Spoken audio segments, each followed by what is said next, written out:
Welcome back, everybody. This is episode 24 of Marketing Matters. Marketing Matters is, of course, our weekly marketing show here at One SEO. It's presented by One SEO. I'm Anthony Kane, one of the co-hosts, joined by Lance Bachman, the CEO of One SEO Digital Agency. And for those that have never seen Marketing Matters before, this is basically a show we do every Thursday at 1:15. And Lance and I kind of chew on some of the bigger marketing topics in the industry, but also just marketing topics in general, and you'll see that today. One of the bigger topics we're going to be touching on today is customer experience, which doesn't necessarily pertain to any news article or anything like that. It's just really, really important, and it's incredibly on the rise, but we'll get to that. So it's a great show.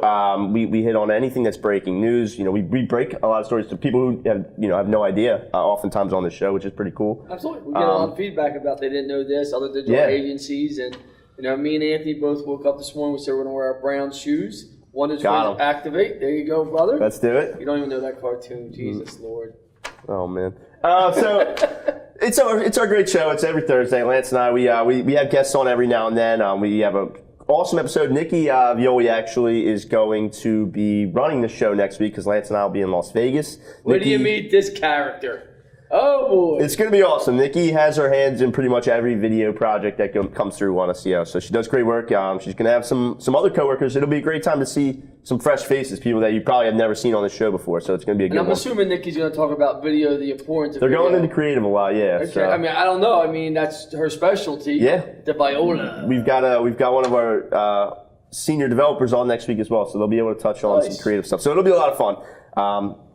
And then real quick before we jump in, the following week, I know I'm getting a little bit ahead, it's going to be really cool because it'll be a recap of what PubCon is like. So we're going to have some of the people you obviously are going to be speaking at PubCon, but we're going to have a couple of people who are going just to kind of get some feedback on what we learned and some of the trends and stuff like that. So that'll be a really good one too. I'm actually looking forward to it. So we're going out to Vegas next week for the U.S. Search Awards. We're up for 22 awards.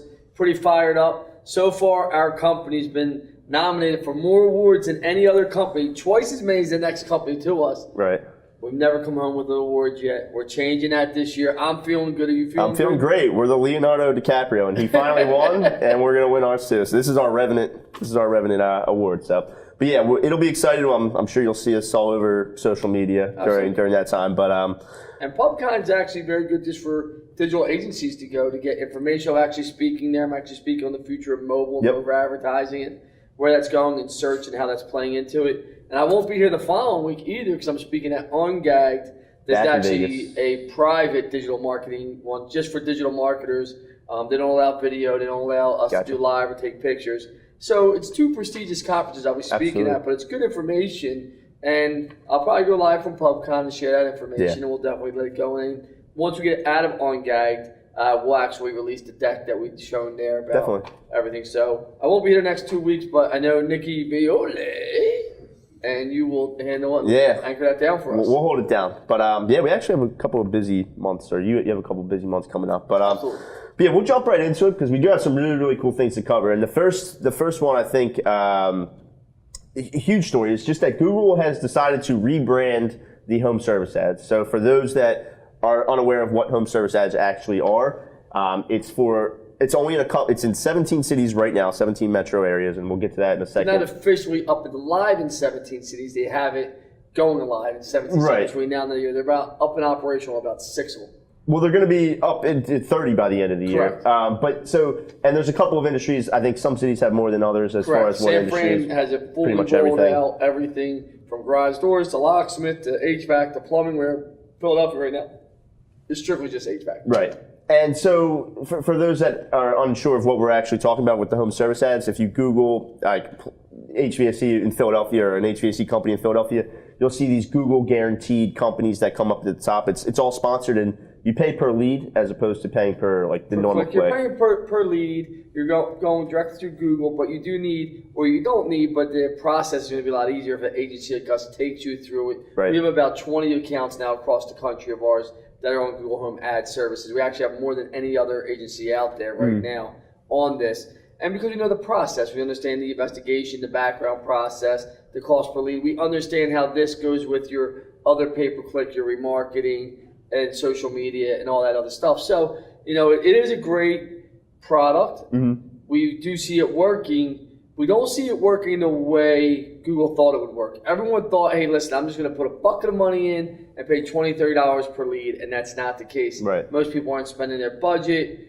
Google's not monetizing all the way, and most people, for some reason, still aren't going to those ads the way you would think, even on mobile, when normally it's the first 4 you'll see on a mobile. Yeah, and that's interesting, and I think, right away when I saw the rebrand, so first of all, the rebrand is from Google Home Service ads to local service ads by Google. Correct. And it seems like it might be a small change, but it's actually pretty big because it takes away the whole home aspect of it, and it kind of opens the doors to like whatever, any Pizza local delivery. company. Yeah. I mean, it could be an SEO company, any local, based business at that point, they have the opportunity, if Google wanted to roll that out for all these industries. It's just another paid segment. So if you got 4 carousels across the top or 5, whatever, on your mobile device there at that time, then you got 3 or 4 pay-per-click ads. They're losing, they're growing in pay-per-click revenue every year. People don't understand that. But they're losing people going to those ads as much as they like. The usage is just growing so fast. I was with a company today and they do nothing. They do granite and tile and marble. And, I said, what's the number one way you guys are getting leads right now? And she goes, well, besides referrals, online. And they had no online presence, Anthony. I said, the nice part is at least I don't have to sell you that people are looking for your products online because your shit sucks and people are still finding you. Yeah, at that point. So Google knows that. So, they're really trying to monetize their pay-per-click revenue and increase that. So, you mentioned that they've announced, we know of these 17, and then the 30 is going to be within the next 60 days, basically, end of the year. So, that's 13. Do you have any predictions? There was a question that came in earlier when we first talked about this, about sort of predictions on what sort of cities. Obviously, it's pretty much like the bigger, it seems to be. The bigger the cities, they're going to go after the major metros first. Once they knock them down, I do think they'll take it down to the county level and then maybe some other bigger cities, like i.e. if you want to hit like maybe Newtown. But I think that's 3-4 down the road, or Doylestown, 3-4. Right. That's far down the road. I don't think you're going to see, I think they'll stick to the major metros, really see how it works out. What's the click-through rate? What are they monetizing? Is it worth rolling out? You got to remember, when this rolled out and it came to Philadelphia, we're the second market they broke in. There was only 4 people in that whole entire Google department. Right. And we're going through with the same 4 people. As of right now, there's only 8 people. They were only in 3 cities, Anthony, at that time, right? San Fran, Mountain View, and then us in LA. But now there's only 8 people, and they're going to have 30 cities. Their response time, it's Google, right? Yeah. People say their response time's getting longer, all the customer service is getting longer. It's really becoming a hassle and an inconvenience for customers to deal with them because they're just not getting back to people. So, do you wind up pissing people off because you're trying to grow, so fast? right? And that's, I guess, so my question to you, I think I kind of know the answer, but they can't just flip the switch everywhere on this. No. Is it because of the vetting process and because of the application? application? Is their security company that they're using to vet everyone. So the process is you submit your application, you go through it, they do a preliminary online, look at your reviews, interviews, talk to you, some questions, and then Pinkerton actually comes and vets each one of your employees, criminal backgrounds, domestic violence, things like that, just to make sure they can guarantee the person going to this person's home is a decent human being, and then they're actually going to say stamp yes or no. Okay. So, I guess until they really can try to grow, their internal team to be able to take more and more applications and talk to more and more companies in some of these cities. I guess they have some sort of a plan because 30 cities by the end of 2016 seems pretty impressive at that point. Well, the platform's built out. It's then now just for them manipulating the geo that it shows up in. And I guess so who gets the Google guarantee? Yeah. So the nice part about the consumer, though, if you have a complaint, a problem, and you go back to Google and you complain, Google's going to fix and address the issue for you, or that person is not going to be part of the Google Guarantee program. Right, yeah. And that's the nice part for homeowners that, they're almost following that Facebook guarantee, the phone book guarantee from years ago. You're too young to know about it, but phone I'll take your word for it, came out and said, listen, if you're a guaranteed partner here, we'll put a guarantee in there. We'll actually back that vendor. Amazon does it. So and it's interesting you mentioned Amazon actually because they have sort of their own like home service type advertised program where like if you buy, it gets really granular, but if you buy a desk, it might recommend somebody to come out and build that desk for you at X amount of dollars per hour. Correct. And they do have other home service companies. They do, but Amazon home service ads are like showing up to, I can't even give an example. It's like going to a car show and you got the old Toyota Corolla that's beat up, missing 2 wheels. And, right. I mean, no one uses it. It's just a terrible product for their home services. You're right. It's certainly not on this level. And people, I think, just instinctively trust, they're going to trust the Google guarantee a lot more. But I think, moving on, I think that one of the most important things to look at is I'm interested to see what cities get announced. And I'm also interested to see what other industries, now that they've kind of shifted. That's what I think you're going to see. I think you're going to see the verticals just open up across the board. Right. And I think that's going to be... for every service-based business across the board. And then it's just going to flood at that point. Everyone trying to... Yeah, but we'll have to keep our eye on it. But this was a huge announcement. Yeah. So one of the things that, if you have watched the news in the last 24 hours, you probably saw, but with the whole hearings going on with Facebook and Twitter and Google in front of the Senate with the whole Russian agency ad spend and influencing the last election.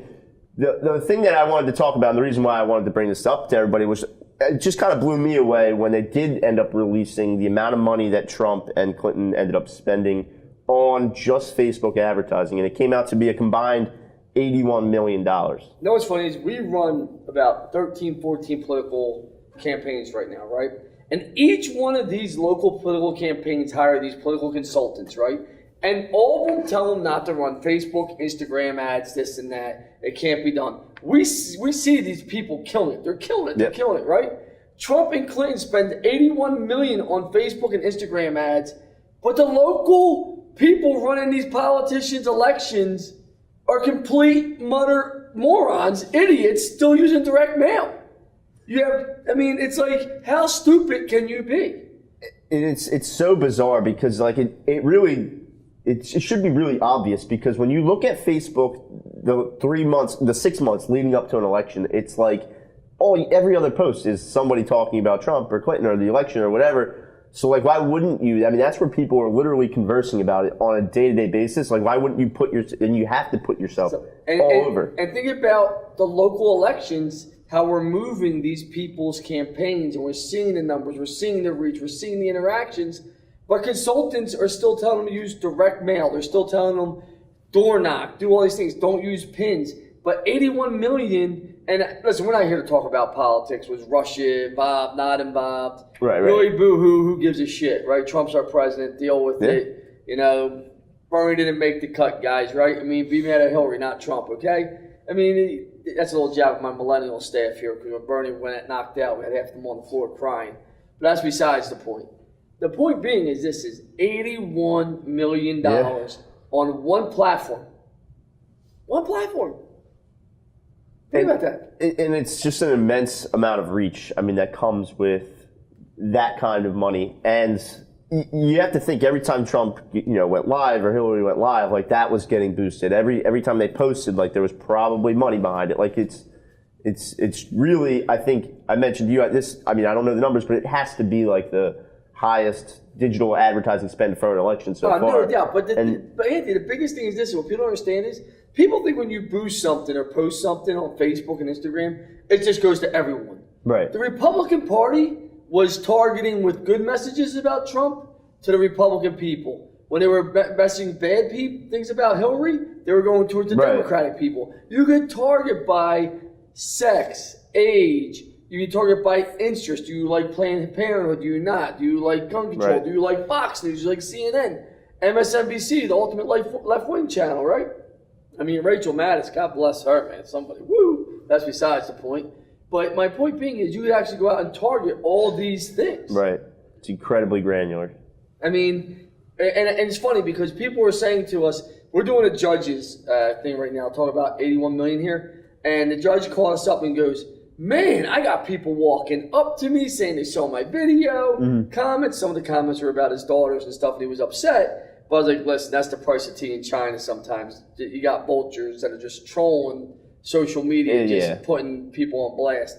But think about that. Where can you go? I actually said to him, when's the last time someone said they got your direct mail piece to you in this type of form? He was only up for 2 days. He's like, Lance, we spent 10 times the amount on direct mail this campaign.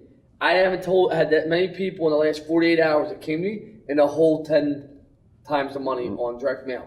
Think about that. And it's like it's so much more than just like comments, likes, everything like that is great too. But it's also about just the general reach, like because you can't unring a bell. You know what? Like even if someone says like, "Oh, I just ignore all the ad," like you still see them. Like they still play a role in like all of your, So it's still like the reach matters a lot as well. And they certainly, I'm sure, both of them, you can tell we're just dumping money into where everyone is. And that just goes down to a local level. Listen, I was happy to see that number. I knew it would be a big number. When they were saying Facebook didn't want to give over the information of certain stuff and Twitter, and you can't blame them. They don't want to be involved. Right. I mean, like, they just don't want to be involved. Yeah, none of the CEOs were even there. Yeah, I mean, they don't want to be involved in this garbage. I mean, they don't want to get into... You got to remember, I always say this, whether you're a Democrat, Republican, or Independent, you're pissing off people. And they don't want somebody, to. And you got to think about... They're there to make money from both sides, from Democrats and Republicans. They're not there to pick a side, even though people say they do, whatever. That's a whole other conversation. But when you really think about it, how are you a small and I say this to people all the time, you're a local realtor, and I hate to use him as an example, but he's a go-to. Look at what Joe Bograd has done on social media locally. Yeah. Everyone knows him. Hashtag boom. Hashtag boom, right? I mean, think about that, right? How does a local person have such a presence and such a reach because of Facebook and Instagram where everyone knows them? How do you see other people, Dowd HVAC, Heat and Air, Hutchins? I can name 30, 40, 50 clients that are killing on social media, just building their brand and reputation for pennies on the dollar. Yeah, and I mean, when you look at who's actually on Facebook, I mean, the demographic, basically everyone. Like everyone. 9 out of 10 people between the ages of 18 and 29 are on Facebook. So like, and it doesn't matter what the income is, what their education is. These numbers, just for the sake of to talk about it, but that's where everybody is. So you mentioned it was going to be a big number. I had no idea it was going to be that high. I actually thought it was going to be. I mean, I knew that they were spending millions on Facebook, but I had no idea it was going to be that much money being poured into it. And I think it kind of sets the bar. Like now next election, people know what they need to kind of spend and what they need to spend, even more now. Like I think you're going to see it translate down to the reason why people don't spend money on social media during election process and all that, because they don't have the talent around them to guide them through how to do it. Yeah, there's a lot. It's easy to make mistakes. If you think about it logically, where else would you want to be if you're a politician? I want to be on social media. I want to be on every damn legal, political, news-breaking site out there with my ads. Where else would you want to be? Yeah. Locally. And Karen, thank you for the question, Lance. So as far as we know what they spent on Facebook, but there was a question coming in as far as is it okay to actually advertise on like other platforms like Google if you're 100%. A politician? 100%, but you have to follow the local laws saying this is paid by Kevin Glaston's friends or whatever it may be. You have to actually announce it, what it is, and you have to follow the local laws. Okay, so I'd be curious to see, I mean, I'm sure we'll never see how much they spent on, on some of the other platforms, but I'd be curious to see kind of like what the split was as far as, them throwing money at Facebook, LinkedIn, whatever. I mean, you could see, I'm sure you get some of those numbers. I think more than LinkedIn where you would see it, I think we're going to see it as Google Display Network, meaning I hit all those news channels. I do the affiliate marketing through different news channels where people go for their political news. Yeah. I think you'll see a lot of advertising there. Some programmatic. Correct, and bring that down locally. But absolutely. But overall, the bulk of their money was probably spent on Facebook. And it really, after I saw it, it's really telling, and it just resonates now. Like, it makes complete sense, I mean, honestly. Yeah. But, all right. It makes sense if you know it. Yeah.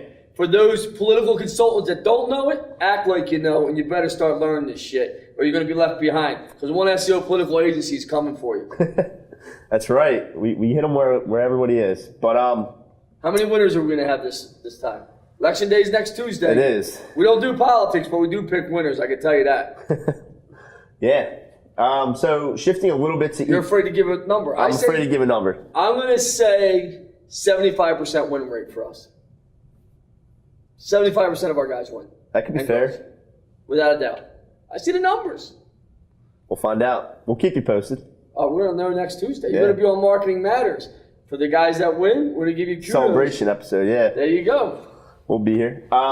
So shifting a little bit, e-commerce. So there's a study that's done every year to try to, it surveys a ton of people, like a ton of consumers, just everyday people. And it basically says, how are you going to shop this holiday season? Are you going to go to the stores? Are you going to, is email going to affect you? Are you going to shop online, your tablet, whatever? So for the first time ever, and we'll obviously have to see once the holiday season's over, but for the first time ever, it's predicted that online shopping is going to actually pass in-store shopping. Correct. And, like I mentioned, this would be the first time ever. I think it's going to be even a little bit higher than 51% online. I think it's going to surpass it by a little, even more than that. I think it's just a year of. Right? Just think about this, right? So, one of my guys walk in today from me. Mike Birdsall comes in. They were at a meeting in Huntington Valley for an e-commerce site that we took over probably about now a year ago, and company probably does 20 million. Okay, and I say ballpark, maybe a little bit more. Brad, I don't want to put your exact numbers out there, but his sales October from this year to last year are up over $700,000 in 1 month. Wow, yeah. Think about just 1 month, October. Mm-hmm. And it's all, we're a great digital agency, yes, but more people are going online. Yeah. And more people are buying with that end user experience. And if you give people the right end user experience and you have the right products that they're searching for, they're going to buy your product. Absolutely. I mean, and that's what you got to think about, Anthony. And the e-com is growing and people are it's getting easier. I can, buy some speakers for my son's computer online, have them there in 2-3 days. I can buy my headsets now online. Why do I have to go to the store and inconvenience myself when I'm busy, when I can just sit here in that micro moment and just buy it? Ease of use was like one of the highest percentages of why people chose online over in-store, and it's because you can literally lay in bed and sit there and, to get even crazier now with Alexa, you can lay in bed and just say, order me something, and it'll do it. But, I think it's just, as far as pricing, like, you can find a price for something wherever you go. Like, it's not like, that's not really a factor necessarily. And then, so it comes down to, do you want to drive all the way to the store, or do you want to just browse the internet and look at multiple websites? Think about this, right? So my son LJ's 4, and my son LJ, I love him more than anything in the world. He says to me, Dad, can I please get the Superman thing? And I love Superman. We love Superman. We're big Superman people. I'm going to take you through the process of the aggravation of me taking my son to the store to get the Superman thing. I had to ask 6 people where the damn Superman toy was. 6 people. Do you think I'd have to do 6 searches on Google, Walmart, Jet.com, Amazon to find Superman stuff? Not a chance. I drove there with my son because I was in the moment. My son wanted it now. Yeah. He wasn't waiting a day or two. He's all excited. He did good at soccer. I'm like, all right, we're going to go. We drive there. We're excited. 6 people. By the time I got the Superman, I wanted to snap his head off.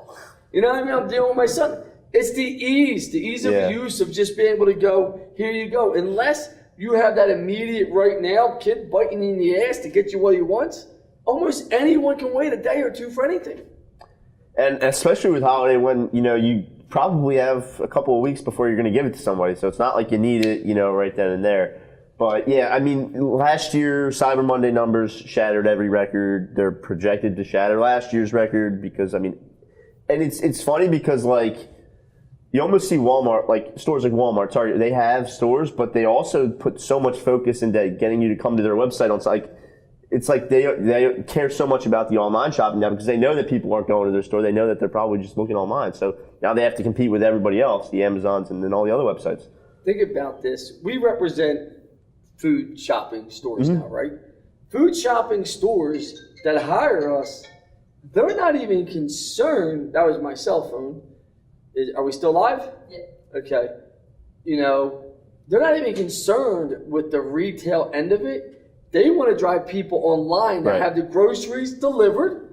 And then they're saying now to their people that are putting stuff in their thing, it's your job to now deal with a digital marketing company to have them come in here and drive retail in here. Right. So before, i.e. a ShopRite, I'm going to say them, They were concerned about people getting through their doors, which they still are, but really they want to make sure people know, we'll deliver food to you. We're carrying these brands, these products, buy them. Think about that. It's so important to be able to accommodate like wherever people want to shop. That's where everyone has to shift their efforts to. Like and you mentioned they're fighting a battle of letting people know that they actually deliver because they might not know that, So and getting people to use it. Yeah. I fought with my wife for years because we order food here and we stock the kitchen every Monday. I think we use Peapod, correct, Rachel? We use Peapod, right? Just a little shout out to Peapod, easy. Emily, for years, we even argued with Emily, just get all the food ordered, have it delivered to our house. We went travel, it's been crazy. The other day, I started laughing. I saw Wegmans chicken being delivered to my door because that's what I love. And I started laughing at Emily. I'm like, it finally broke down. She's like, I just don't have time. Because she orders everything else online. She just never felt comfortable with food. Yeah, but once you break that barrier, it's just doing it. You never go back. Yeah. No, why would you drive to go pick up food when it can be delivered to you? Why would you drive for carry 12 bags into the house and then... Yeah, I mean, what people don't realize, talk about this, Kevin Murray, if you're watching, he posted on Facebook today, did anyone know Macy's went out of business at the Chamonix Mall? And he puts, why do you think? First of all, my first reaction was, I love this guy, Kevin. He's a great guy, good friend of mine, bro. I was like, you complete moron. Like, what fucking planet do you live in? Like, come on, like, really? As he's typing this, and I know he's typing this from his mobile device, right? Yeah, probably. Probably, right? I'm like, Jesus Lord, why do you think? And I just put Amazon, Google, Internet. Like, enough said, right? Yeah. Like, just drop the mic. Anyone it doesn't matter at this point what people are thinking. Like, if you aren't thinking mobile first, tablet second, then desktop, and ease of use, which I think we're going to talk about, that customer experience, you're just missing the mark anymore. And we might run a little bit longer this week than normal, but that's all right because I really, really wanted to touch on this because I think it's so important. But Google had Think with Google. It's a sort of like a blog that Google has. They put announcements out there, but they also do studies with different companies. They had a great one in the month of October where they worked with CarMax, and basically they talked about how the digital in general has sort of changed customer experience. Absolutely. And one of the greatest sort of points that they hit on that really drove it home was that 10 years ago, the average car buyer went to 7 dealerships before they made a purchase. And today, they barely make it to 2, which means that they do all their research online. They essentially pick a dealership online and then go to that one dealership to buy a car. Like everything was done online as opposed to before.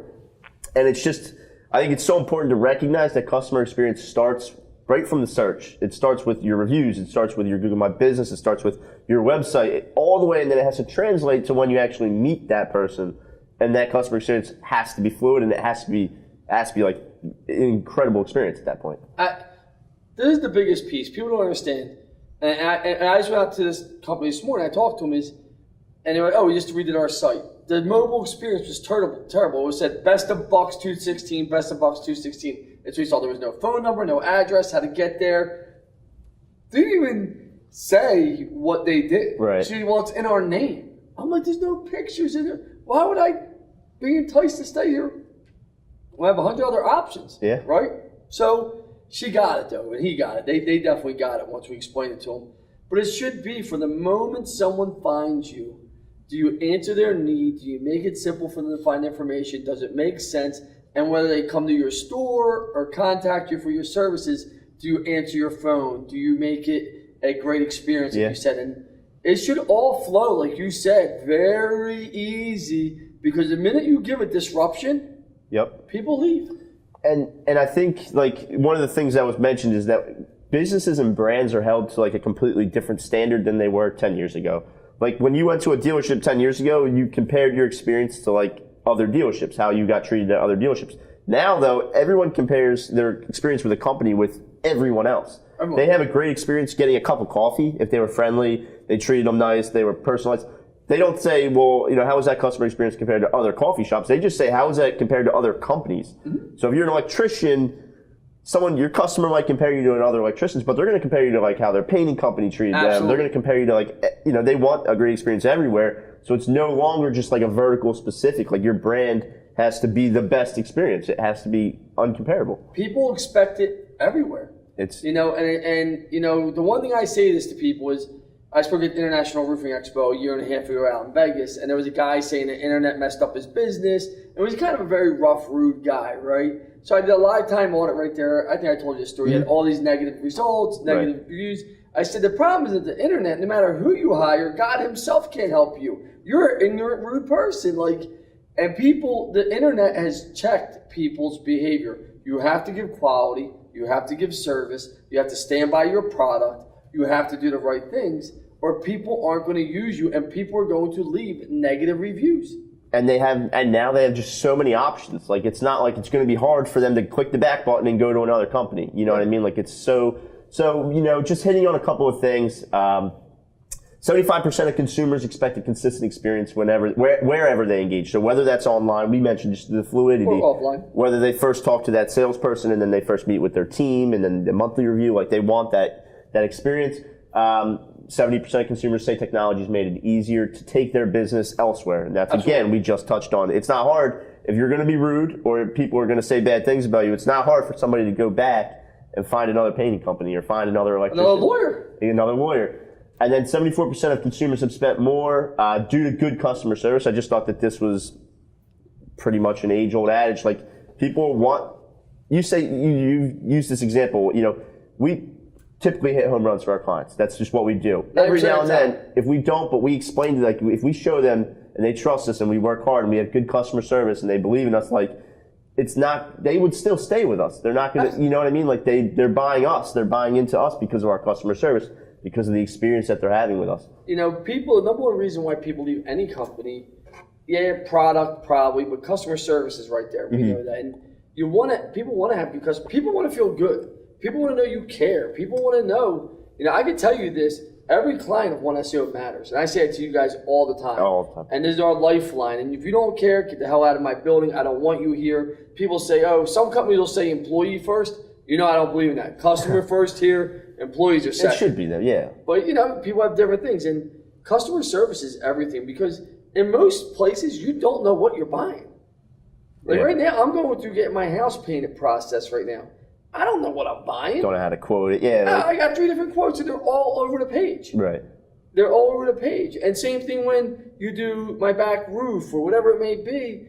The quotes, we got our windows done and we wound up using Tom Adams, and it was an incredible experience. They were great.